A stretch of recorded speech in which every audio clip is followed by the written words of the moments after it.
Salut, c'est Greg. Alors, je suis désolé, en fait, les enregistrements qu'on a fait sur la conf call de cet après-midi, en fait, on n'entend que moi, certainement parce que j'ai encore une fois mal goupillé, mal paramétré en fait l'enregistrement du son. En revanche, il y a quand même des choses qui sont utilisables par rapport à la séance de cet après-midi. Alors, je regrette finalement, on va entendre que moi. C'est pas le but, mais on va trouver des solutions à terme. Toutefois, je voudrais revenir sur un élément, enfin sur deux même. Le premier, c'est un trade dont l'un d'entre nous nous a fait part qu'il avait raté. Alors c'était celui-ci. Donc ça, c'est un bout de la vidéo qu'on a fait, sauf qu'il n'y avait pas le son. Alors voilà, on voit sur la vidéo de notre camarade un range ici qu'il a dessiné en couleur mauve, et puis on voit ici son entrée en position, et ici sa sortie de position où il sort à moins 13 pips. Bon, c'est bien, à moins 13 pips, c'est-à-dire que c'est contrôlé, c'est très bien, c'est une bonne chose. En revanche, il avait donc forcément, s'il est rentré ici, il avait un biais haussier, et lui donc il était dans une stratégie haussière à l'intérieur de ce canal. Donc si mes souvenirs sont bons, ça c'est du H4. Et il nous avait donc présenté ça sur la devise AUD-NZD. Voilà. Du coup, en fait, moi j'avais pas forcément d'analyse à proposer, d'autant plus que la semaine prochaine je serai pas présent. Enfin, je traderai pas, je serai absent. Et du coup, on a regardé un petit peu pourquoi et j'ai proposé une analyse pour comprendre éventuellement si il était simplement euh, dans les 30-40% où le marché part dans une direction qui n'est pas celle que les statistiques donnent, ou s'il y avait eu des erreurs de commises. Alors du coup, on va regarder cet AUD-NZD, on va voir ce que ça donne, et je vais essayer de refaire la même analyse que celle que j'ai faite cet après-midi en, en live pendant la conférence. Donc on était parti du H4 puisqu'il avait une stratégie H4, et effectivement sur ce graphe H4, on voyait bien globalement qu'on pouvait tracer ce range donc sur le 4 heures, parce qu'on a ici une belle zone médiane qui confirme, enfin c'est pas la zone médiane qui confirme le range, mais ça en fait partie. Si on arrive à identifier une zone médiane, c'est bien que à la fois la Kijun et la SSB et le nuage sont plats. Enfin voilà, donc ici tout est plat. Et lui, je crois, pas d'avoir dit de bêtises, il avait dit qu'entre le 25 et le 29, il avait pris sa position. Donc globalement, là-dedans, il avait pris une position haussière. Bon, voilà, moi ce que j'ai dit cet après-midi, c'est que on remet tout ça en perspective, et pour ce faire, on va partir sur une étude en partant des unités de temps lourdes. Donc là, on est sur du mensuel. Bon, sans s'attarder, qu'est-ce qu'on voit sur le mensuel? Une tendance baissière qui fait plus que s'essouffler, puisque on a quand même les prix qui ont cassé la Kijun, la Tenkan et la Kijun, et puis bon, ça yoyote, là on sait pas trop ce que ça fait, mais globalement on a les prix qui sont en dessous du nuage, Tenkan, Kijun qui sont en dessous du nuage. Bon, en lourd on a une tendance baissière qui a priori fait une pause. Sur l'hebdomadaire, et bien là c'est très intéressant, puisque sur l'hebdomadaire on voit qu'on est également dans un range, hein. Pour s'en convaincre, on peut commencer par prendre ce méchant plat SSB, et partant de là, tracer notre zone médiane par rapport aux différents autres plats, notamment Kijun. Euh, donc notre zone médiane, elle est un peu épaisse, j'en conviens, et autour de ça, on dessine assez facilement notre range mensuel, qui pourrait bien se trouver comme ça. Donc là, on a un range mensuel, hebdomadaire, pardon. Donc d'emblée, on a un range hebdomadaire, et les prix qui se trouvent en haut du range hebdomadaire, bon forcément, on a un biais baissier. Si on fait un trade là-dedans, il y a des chances qu'il soit baissier, enfin un swing, je parle de swing, parce que forcément, voilà, nos prix sont sur la borne haute d'un range Donc globalement, voilà, soit ça casse, soit ça part à la hausse, mais à première vue, moi j'ai un biais baissier. On passe à l'unité de temps inférieure.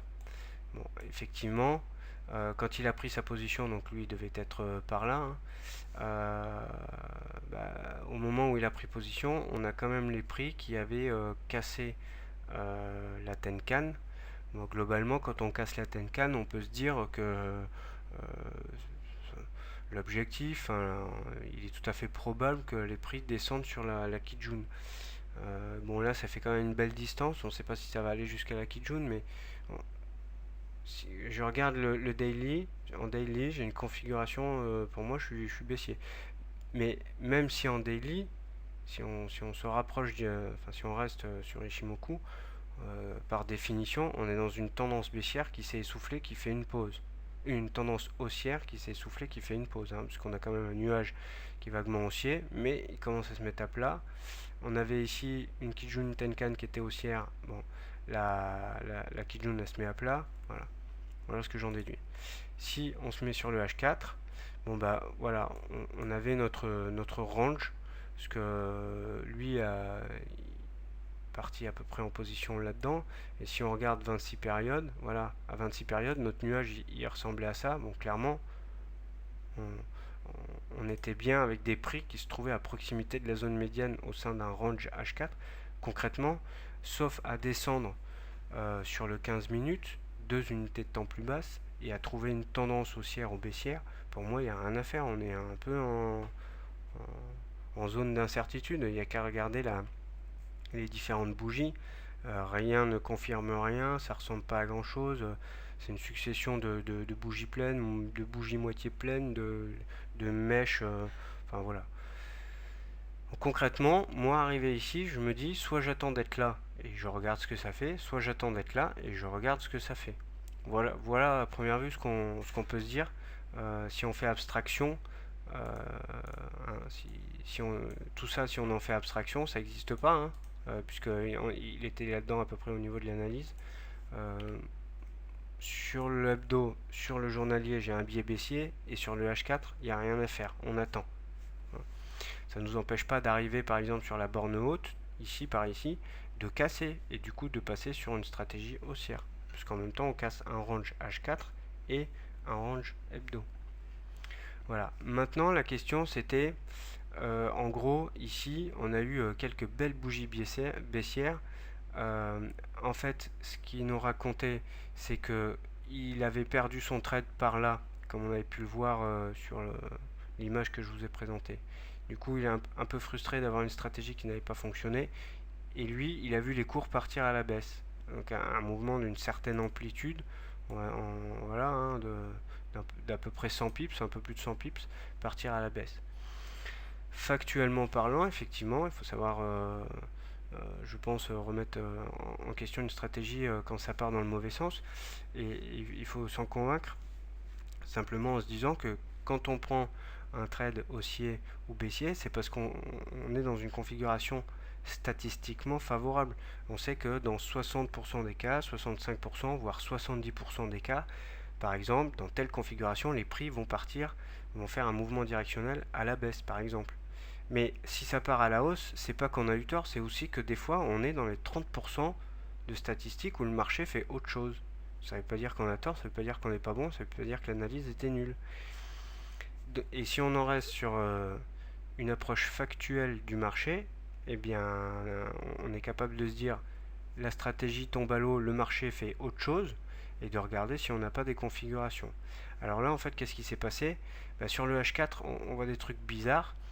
Ça ressemble à une cassure de range, effectivement, avec ces bougies qui pourraient être du pullback, et puis derrière un mouvement baissier, et puis finalement un retour vers plus ou moins vers le haut du range, plutôt un retour naturel sur la Kijun. On pouvait éventuellement chercher le H1. Sur le H1, on voyait ici par exemple une configuration baissière qui s'inscrivait dans le cadre d'un pullback après cassure de range. Okay, ici on a une bougie bleue, là on a un doji et ici on a une bougie rouge. Bon, concrètement, ça ressemble à une étoile du soir. Même si derrière, ça yoyote encore un peu. On pouvait éventuellement rentrer ici à la baisse, puisque configuration baissière sur pullback, c'était logique, plus cassure de Tenkan, et éventuellement en mettant un stop, peut-être pas juste au-dessus d'ici, enfin moi quand je le fais une fois sur deux je me fais sortir, mais peut-être au-dessus de celle-ci, voire carrément au niveau de ce petit plat, tout petit plat Tenkan, par ici quoi. Ok, ce qui fait que là on aurait peut-être gardé si on avait eu les nerfs solides, on aurait gardé notre trade, ok, et puis on aurait peut-être profité de ce mouvement. Moi je peux pas dire ce que j'aurais fait, hein, c'est ce que je disais cet après-midi, parce que c'est trop facile de dire après coup ce qu'on aurait pu faire. Il y a une chose qui est sûre, c'est d'ailleurs j'en ai pas parlé cet après-midi parce que je l'avais pas vu, mais ici sur le H1 on a bien une configuration qui invite à la baisse, hein. Ça invite à la baisse. Peut-être que je serais rentré là-dessus. Je sais pas si j'aurais eu par contre le cran de rester en position pendant toutes ces bougies H1 là, je sais pas. Quoique c'était pendant la nuit, donc si, forcément quand je dors j'aurais eu le cran. Voilà, on aurait peut-être profité de. Je sais pas. Mais concrètement, hein, on peut se dire que sur le H1, ici, tout est plat là. Donc en fait là, on a un range H1. On peut le redessiner. On peut le dessiner comme ça par exemple. Voilà. Et donc ici, on a une bougie avec une toute petite augmentation de volume qui casse. Voire on a celle-ci, si on n'est pas sûr, qui casse avec encore une augmentation de volume. Donc là, clairement, les baissiers prennent la main. Et là, si on regarde 26 périodes plus loin, on est là. On a notre nuage qui se met à la baisse. Ok. On a Tenkan qui se met à la baisse, qui appuie les cours, qui capte les cours à la baisse. Bon là, clairement, on pouvait chercher à rentrer en position. Mais pour aller où? Pour faire 30 pips? Bon, pourquoi pas, je sais pas, faut voir. Hein. Mais là aussi, on avait concrètement une tendance en H1 qui se mettait en place, qui a cassé le bas du range, et puis voilà, qui a filé. Et là, on est quand même voilà, sur fin de semaine. Il est tout à fait possible euh, qu'on reparte à la baisse, parce que ça peut correspondre à un pullback sur notre bas de range H4, pullback lent et long.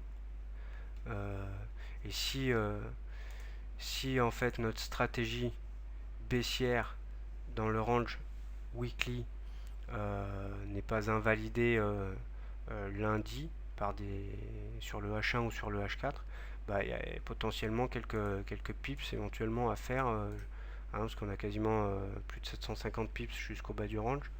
Enfin, faut voir quoi. Moi, si je tradais ça, j'irais pas forcément chercher en dessous de la SSB, pardon, parce que je pense que voilà, ce que j'expliquais cet après-midi, faire l'analyse sur le weekly, le daily et le H4, tout ça c'est bien, mais à chaque fois qu'au mois de février, moi j'ai voulu faire des swings de 3 à 4 jours, euh, je me suis fait stopper systématiquement, j'ai perdu tous mes trades au mois de février en voulant faire du swing. Donc concrètement, bah, ici effectivement, hein, le biais baissier dont je parlais tout à l'heure, il est bon. En journalier, bah faut voir parce que là on a une configuration qui invite pas à shorter. Il faut voir comment ça va réagir sur ces niveaux-là. Ça peut peut-être même en daily revenir ponctuellement faire une mèche par exemple sur la Tenkan. Mais en tout cas, scénario baissier pour moi il n'est pas forcément invalidé. Et puis surtout, si je vois moi personnellement, hein, ça n'engage que moi, mais si j'ai un range weekly et que j'ai une stratégie à l'intérieur d'un range, je descends faire mon trade 2 unités de temps plus basses. Donc dans un range weekly, moi mon trade je vais le gérer au moins sur le H4. Parce qu'en fait on n'a pas le temps d'avoir une tendance qui se mette en place sur l'unité de temps directement inférieure à celle du range. Et là concrètement, bah, en fait on limite, hein, on a un signal de short là. Parce que pullback sur le range H4, on revient sur la Kijun. Donc deux possibilités. Soit je rentre sur cassure de ce niveau-là, parce que dès lors que je casse la Tenkan, bah, dans ce genre de configuration, on peut comprendre que c'est un signal de vente. Et la méthode un peu plus sûre, un peu plus prudente, c'est d'attendre la cassure de ce niveau-là, qui est un niveau de Shinku, si ça parle pour ceux qui ont lu les bouquins de Kalin. Mais ces fameux niveaux de Shinku ne sont ni plus ni moins que les précédents plus bas en fait. Et quand on casse un précédent plus bas après un rebond, et ben c'est un signal de vente. Voilà.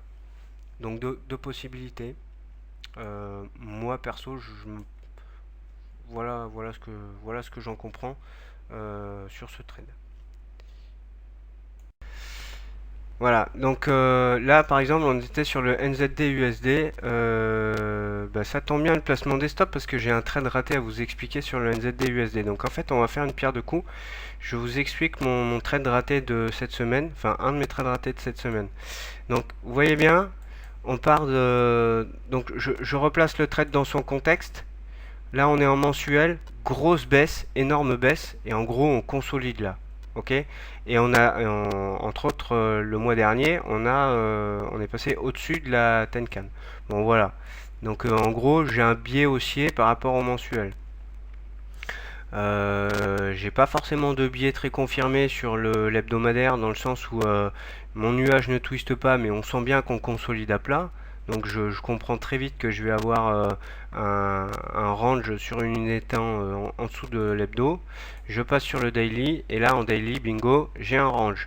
J'ai un range, il me plaît pas des masses ce range parce qu'il est violent, il est nerveux. C'est-à-dire que j'ai bien une zone médiane que j'arrive à placer par rapport à des plats Kijun Tenkan et surtout SSB et Kijun, je veux dire. Ok, mais on sent bien que c'est quand même nerveux, hein. Le nuage il fait des blabla là, bon bref. Bon, et là-dedans, voilà, je me dis, soit je le guettais depuis un moment, on est en train de monter vers la borne haute, bah, on va voir comment ça va réagir sur la borne haute. Voilà, et je reste factuel, j'ai pas de biais. Je me dis, soit ça casse et tant mieux, soit ça se retourne et on est baissier quoi. Si je descends sur le H4, et ben, alors attention, hein,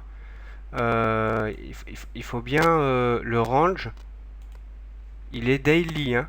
Ça c'est un range daily. Donc un range daily, dans l'absolu, se casse avec une bougie journalière. C'est pas une bougie 15 minutes qui va valider la cassure d'un range daily. C'est logique, parce que ça peut très bien être une mèche. Vous comprenez ça? Enfin, je pense que j'invente rien. Hein. Parce que dès lors que j'invente des trucs, faut m'arrêter, parce que moi j'ai pas la science infuse. Hein. Donc ici, en H4, on voit quand même on est globalement en train de casser on est en train de casser notre range. Ok? Et éventuellement, on descend sur une unité inférieure pour aller chercher des tendances, puisque si on casse à la hausse, c'est forcément qu'on va avoir une tendance. Bon, voilà globalement quelle était ma stratégie quand je suis entré en position. Donc j'ai eu ici en gros un trade haussier sur le NZD USD pour les raisons que je viens de vous expliquer. Voilà ce qui s'est passé. Donc le temps que je fasse la copie d'écran, MarketScope m'avait déjà bouffé mes petites flèches, donc j'ai dû redessiner. Là on a donc cassé en H4, on a tout pété en gros, on a pété la mèche ici, on a pété notre haut de range, et donc on était en train de redescendre ici, et je me suis dit, bah là concrètement on est en train d'avoir un signal d'achat sur tendance haussière. H4 qui valide la cassure de mon range daily à la hausse. Donc j'entre en position de mémoire sur cette bougie, je crois. Regardez pas les horaires en dessous, j'avais pas mis en local encore. Hein. Je crois que je rentre sur cette bougie, je mets mon stop, ou je rentre ici, je sais plus, bon bref. Non, maintenant j'entre sur ce niveau, donc j'entre ici là. Sur la barre noire, ok, et je mets mon stop à 68,88, stop qui a été touché ici à, je sais pas, 2 pips, un truc comme ça, après avoir eu deux bougies de 4 heures en 8 heures assez haute. Sachant que probablement que je serai sorti en fin de journée en me disant il y a ces bouts de mèche là qui de toute façon vont faire que dans la nuit ça va pas partir parce que ça fait des résistances. Donc avec un peu de bol, je serais sorti en fin de journée sur ces niveaux-là, j'aurais eu un trade gagnant, sauf que comme d'hab, je mets mon stop trop serré et j'ai dû me faire sortir sur cette mèche à je sais pas 2-3 pips quoi, un truc comme ça. Ouais, mais c'est mon problème, hein. Généralement, vous le voyez bien quand je débrief mes trades. Bon, et puis finalement derrière on a eu un gros pullback, on est toujours sur du H4 hein, là, gros pullback, et puis on est reparti à la hausse. Donc j'ai envie de dire que faut peut-être surveiller cette tête de Shinku là, parce que si on la casse à la hausse, on aura probablement un nouveau mouvement directionnel haussier, sauf si évidemment la bougie qui casse c'est un Marubozu qui pète 200 pips. Alors maintenant, comment on va reparler des stops. Comment est-ce qu'on peut gérer nos stops? Alors il faudrait que je trouve voilà. Ici, Ishimoku, on est d'accord, c'est un système pour trader en tendance. Donc si par exemple en daily on n'a pas de tendance, très bien, mais à l'intérieur du daily on peut avoir des tendances, on est d'accord avec ça. Donc c'est comme ça qu'on va piloter avec Ishimoku, enfin que je conçois la chose moi, hein, attention, c'est que moi. Et par contre Ishimoku donne également des niveaux de support résistance intéressants avec les différents plats de l'ensemble du système, et notamment par rapport à la Kijun. Les plats Kijun sont des niveaux de support résistance suffisamment significatifs pour être utilisés comme, une donnée pour placer les stops. Alors concrètement, si on prend l'exemple ici, donc là on est sur du H1, là on avait un petit range, on le voit par rapport au nuage et aux différents plats. Ok. Bon, admettons, on trace le range comme ça. Je fais à la va-vite parce que le but c'est bien de parler des stops. Ici on casse le range. Ok. On le casse difficilement, j'ai envie de dire, mais concrètement on casse le range. Si on décide par exemple ici de dire j'ai cassé mon range, par exemple je fais un pullback, ici je recasse le range, ok là je vais rentrer à la hausse. Je vais pas trop m'embêter avec Ishimoku, puisque en tout cas sur cette unité de temps, sachant qu'on met ça en perspective dans un range daily, hein, c'est de ça dont je parle. Hein. Je suis pas en train de vous expliquer un trade sur du H1. En daily, voilà, on se trouve ici, en daily, soit on a un range H1 ici, c'est comme ça qu'il faut comprendre le truc, hein. Soit on casse le range H1 et à ce moment-là on vise la zone médiane et puis le bas du range, soit on le casse à la hausse, auquel cas on cherche la borne haute du range daily. Bon, là je reviens sur mon H1, puisque je vais décider de piloter ce trade a posteriori, donc c'est toujours plus facile d'imaginer des choses, on est d'accord? Si je parle trop vite ou par trop de métaphores, arrêtez-moi. Hein. Mais concrètement, voilà, sur le H1, je pilote ce trade qui est inscrit dans une stratégie identifiée sur le daily. Là, je casse, donc je me dis, ok, sur mon H1, j'ai une tendance qui va se mettre en place et je cherche cette zone-là. Concrètement, si je rentre par exemple sur cette bougie-là, c'est tout à fait cohérent, hein, je vais mettre mon stop en fait en dessous des précédents plus bas. Et alors, ce que l'histoire du trade raté que je vous ai expliqué nous montre, c'est qu'il ne faut pas le coller. Il faut quand même se prendre quelques pips pour respirer. Hein, donc du coup, si on fait ça comme ça, on se met un peu d'air pour respirer. Là, on se serait pas fait stopper. Et entre le plus bas, voilà, par exemple, j'ai pris 2 pips d'air. Bon, si on a fait ça sur du H4, il faut prendre plus. Certains vont vous dire, Khalid, lui, il va vous dire c'est 30 pips. Par exemple, c'est arbitraire. Chacun fait avec sa personnalité. Moi, j'aime bien trader serré en serrant les fesses. À chaque fois, je me fais sortir sur mon stop. Mais voilà. Et là, on part. Tac, tac, tac, tac. Et dès lors que la Kijun va faire des plats, on va pouvoir faire évoluer son stop. Là, l'exemple, je l'ai pris sur cassure de range. Maintenant, admettons que je prenne position, que je renforce ma position sur la cassure de la Tenkan ici, suite à un repli. Si je rentre en position ici, à la clôture de cette bougie, donc sur ce niveau-là, où je mets mon stop, et ben moi, le principe que j'utilise, c'est le précédent plat Tenkan, et je vais voir en dessous ce qui me donne un niveau correct et cohérent de ce précédent plat. Bon bah concrètement, c'est le précédent plat qui se trouve ici, c'est logique puisque c'est le bas de la borne. Ça c'est un stop que moi je verrais comme assez large. Sinon, je prends les précédents plus bas, ici, qui sont en dessous du plat, du dernier plat Kijun. Je prends un peu d'air et moi je mettrai mon stop comme ça. Dès lors que j'ai un nouveau plat ici, mon stop, je le mets au niveau du plat d'en dessous. Ici, j'ai un nouveau plat, je remonte mon stop ici. Le problème, c'est que c'est un mouvement très violent, donc c'est moche.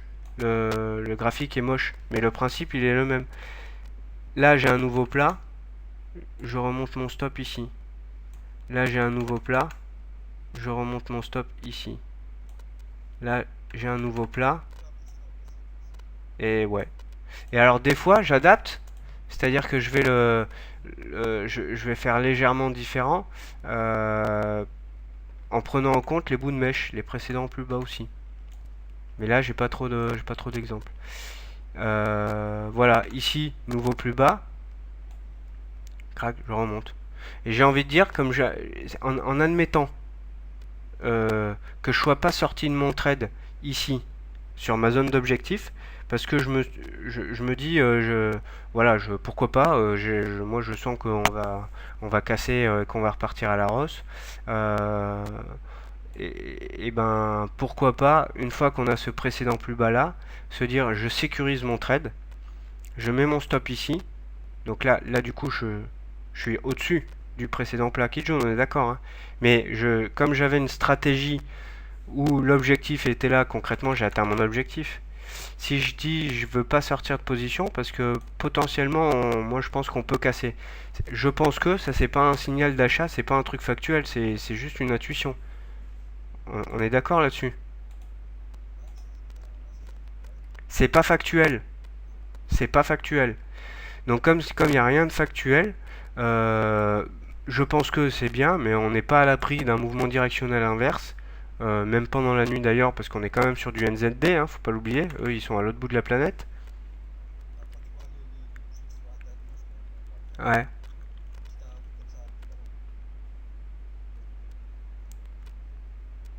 Donc, ce que je veux dire, c'est que si je veux pas sortir de position parce que je pense que, et c'est quelque chose de pas factuel, ça va remonter comme ça s'est passé, en tout cas, moi je pense que personnellement, si j'avais pris un tel trade, peut-être que j'aurais remonté mon stop dans cette zone-là. Donc là, pour le coup, en dehors de mes principes de précédent plat Kijun, je mets mon stop. Là, je le remonte, je sécurise mon truc. Si ça casse à la baisse, tant pis, je suis stoppé. Je suis quand même content parce que j'ai fait un beau trade, quoi. En admettant que que je sois rentré ici ou que je sois rentré ici, bon, j'ai quand même un beau trade.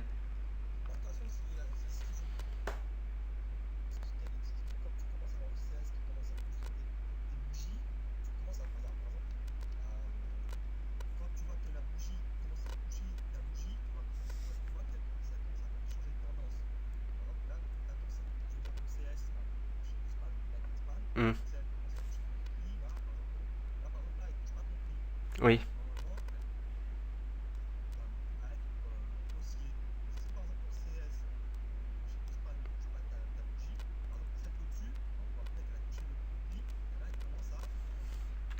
Là, tu veux dire? Oui, tout à fait. Mais maintenant, regarde, ici, là. Alors, on est en train de dériver du sujet des stops, mais c'est pas grave. Moi, ici, je vois un range. Alors, c'est pas un range Ishimoku, hein. On est d'accord? Mais si je descends sur du 5 minutes, je suis sûr que j'ai un range.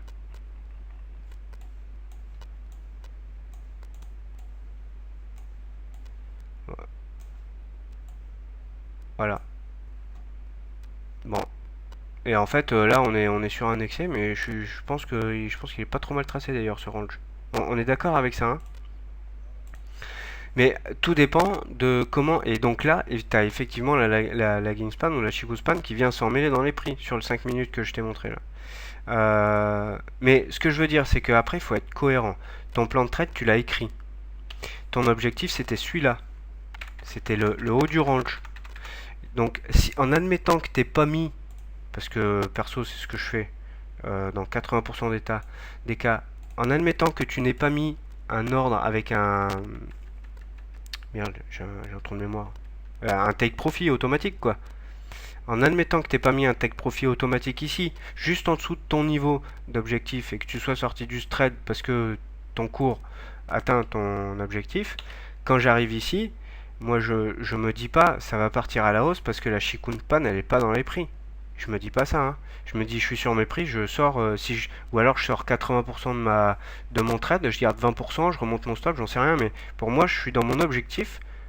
Si tu te dis non non mais la Shinku elle est pas dans les prix, c'est encore haussier, bah tu t'exposes simplement à... Enfin, si tu raisonnes comme ça, dans la plupart des temps, tu vas perdre tes gains latents. Donc ton trade, tu l'écris, parce que c'est quoi le principe? Ton trade, tu l'écris même sur un post-it, mais le mieux c'est d'avoir quand même un petit calepin. Tu écris ton trade avec ta stratégie, parce que quand tu le fais, ça, t'es à tête reposée, t'es devant ton écran, t'es pas en position, t'en as rien à secouer, et donc tu ne fais que du factuel. Dès lors que t'es en position, tu raisonnes plus, t'es sous le coup de tes émotions, soit la cupidité, soit la peur. C'est les deux émotions qui jouent, hein. Et donc, quand tu es en position, tu te réfères à ton plan de trade que tu as écrit à tête froide parce que c'est le seul moment où tu as regardé ton actif en ayant un esprit raisonné. Le reste du temps, comme tu es en position, tu es soumis à tes biais.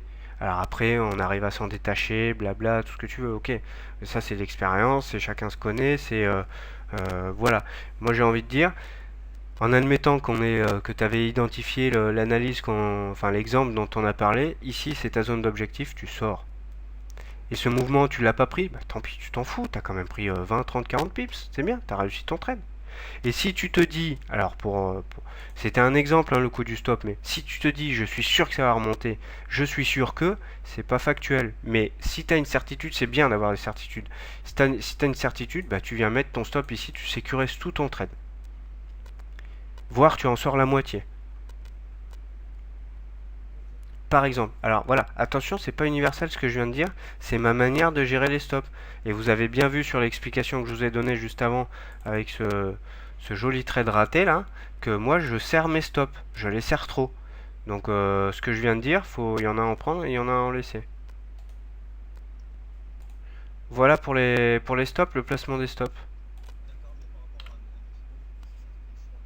Ouais, les FIBO, pour moi, ça donne des zones d'intervention ou des objectifs. Ça donne pas des zones pour placer des stops, les FIBO. C'est-à-dire que, regarde, ici on a un mouvement directionnel. On est d'accord? Là. Donc, une fois qu'on a eu ce mouvement, on peut mettre des FIBO. Mais pour moi, les FIBO, c'est soit des niveaux pour entrer en position. Ok, bah j'entre ici et je sors là. C'est du trade intraday, ça, tout simplement. Voire du scalping d'ailleurs, parce qu'on est quand même sur du H1 là. Euh, mais enfin moi bah, peut-être qu'il y a des gens qui mettent leur stop avec les fibos, mais pas moi parce que je comprendrais pas comment. Ou il serait trop espacé. Le problème c'est que entre les fibos là, tu peux pas mettre un stop par rapport à un retracement de fibos et choisir des objectifs par rapport à fibo ou autre chose, mais en tout cas avoir des ratios corrects. Ça te pose des problèmes de ratio là si tu commences à mettre tes stops avec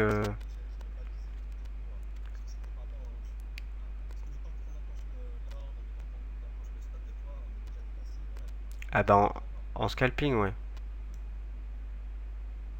Donc là, tu vois, par exemple, là, alors regarde, il est 9h du mat. À 9h du mat, on est ici. Bon, effectivement, c'est pas con, hein, si tu scalpes, ça veut dire que tu es au moins en 15 minutes pour étudier ton truc. Tu places sur ce mouvement directionnel là une grille de Fibo, ouais, ça te balise quand même vachement bien ta journée, quoi. C'est puissant, hein, les retracements de Fibo. Mais pas pour mettre des stops. Enfin, pas pour moi en tout cas, hein. Enfin, pose la question à quelqu'un qui a l'habitude de l'utiliser. Moi, je pourrais pas te répondre. Voilà. Ah, j'arrête la vidéo.